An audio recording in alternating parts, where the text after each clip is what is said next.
E aí galera do Me Salva, nessa aula a gente vai ver mais um bloco aí com amplificadores operacionais, que é o amplificador comparador. Então olha só, esse amplificador comparador é um circuito mais básico que a gente viu até agora, não tem nenhuma realimentação, não tem nada de diferente, a gente só vai ter que analisar esse circuito aí do ponto de vista desses terminais aqui que estão em aberto. O que acontece então? Olha só, nota que na maioria das vezes eu sempre deixava o VCC e o menos VCC, que são as alimentações do nosso circuito, de fora do desenho, porque elas não eram muito importantes, já que a gente estava trabalhando aí com a região linear e não saturada dos amplificadores por hipótese. Mas dessa vez, ó, eu escrevi aqui que a gente tem uma alimentação simétrica, mais VCC e menos VCC. Aqui a gente vai ter um V menos, aqui um V mais, e aqui o nosso VO. Se tu lembrar das nossas primeiras aulas lá de amplificadores, tu vai se lembrar que a saída VO desse amplificador, ela tem a seguinte característica, ó. Ela pode ter três estágios. Ou ela vai ser mais VCC, quando a gente está na região saturada positiva, ou ela vai ser o nosso ganho A vezes a diferença entre essas duas entradas, então é A vezes V mais menos V menos, ou ela vai ser menos VCC quando a gente está na região saturada negativa, ou seja, quando esse número aqui é menor que VCC. Então isso aqui é válido se o VO está entre mais e menos VCC. Isso aqui é válido para os valores em que VO é menor que menos VCC. E esse aqui para os valores em que VO é maior que mais VCC. Na verdade, o VO seria essa expressão aqui. Se essa expressão for maior que mais VCC, a gente fica sempre aqui. Se for menor que menos VCC, a gente fica sempre aqui. Mas lembra que nos amplificadores operacionais ideais lá, o que acontecia? A gente tinha o ganho A tendendo ao infinito. Se esse ganho A tende ao infinito, então essa parcela aqui da saída não existe. Então a gente só pode ter mais ou menos VCC aqui. Por quê? Porque A vezes isso aqui vai sempre dar um número positivo grande, se a diferença for positiva, ou um número negativo, se essa diferença for negativa. Portanto, o que vai acontecer nesse comparador aqui? Esse comparador ele vai ter dois estados. Ele vai ser a saída VC ou mais VCC, ou menos VCC. E isso vai depender dessa diferença aqui. Então, se tu botar um multímetro aqui e tu medir uma tensão positiva, então aqui tu tem mais VCC. Se tu botar um multímetro aqui e medir uma tensão negativa, então tu tem menos VCC.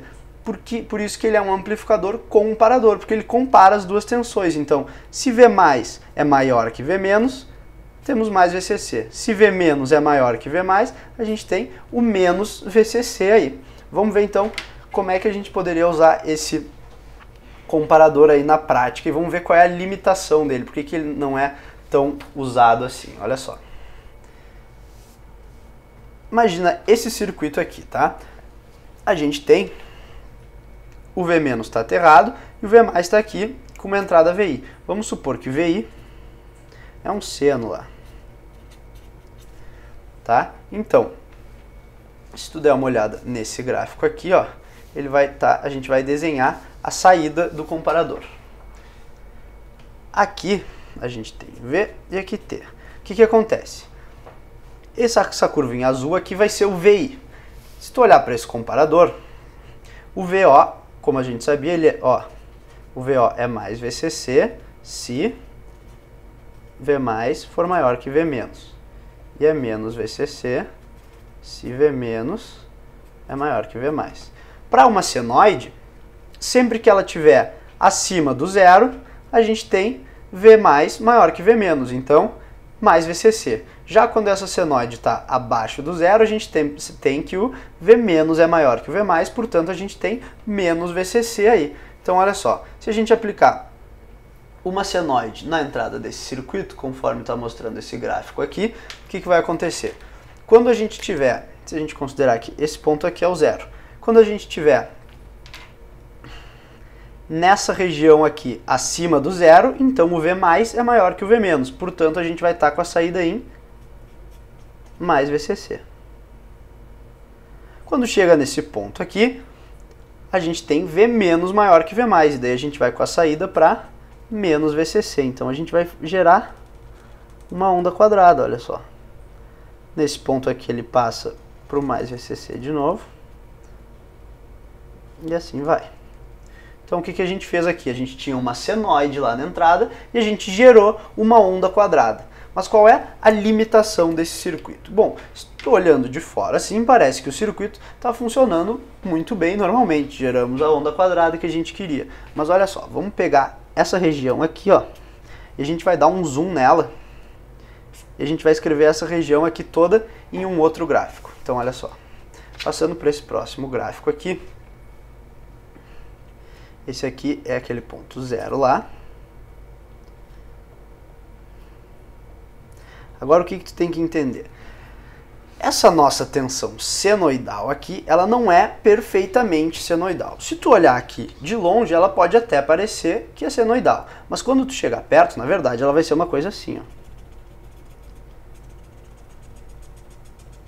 Então, se eu der um zoom aqui nessa parte, eu vou ter uma coisa assim, ó.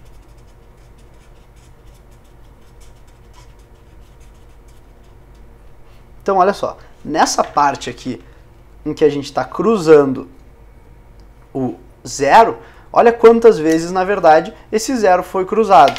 Então, o que acontece? A saída que estava lá em mais, ela estava lá no mais VCC. Mas daí, quando tu chega aqui, ela vai fazer assim, ó.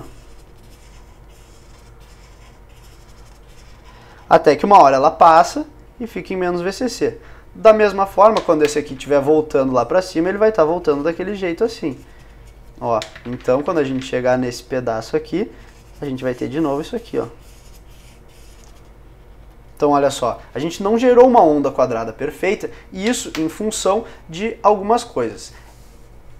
Esse caso que eu falei, da senoide não ser perfeita, é válido, mas além disso a gente tem outras coisas, outras imperfeições aqui dentro do nosso amplificador operacional. Por exemplo, ele pode variar um pouco com a temperatura, ele pode ter uma tensão de offset, que a gente vai ver mais adiante, ele pode ser que essa corrente aqui ou essa não seja exatamente zero e cause alguma diferença lá dentro do nosso circuito. Portanto, esse circuito comparador, ele serve num caso em que a gente está trabalhando com uma tensão de entrada completamente ideal, um amplificador operacional completamente ideal também.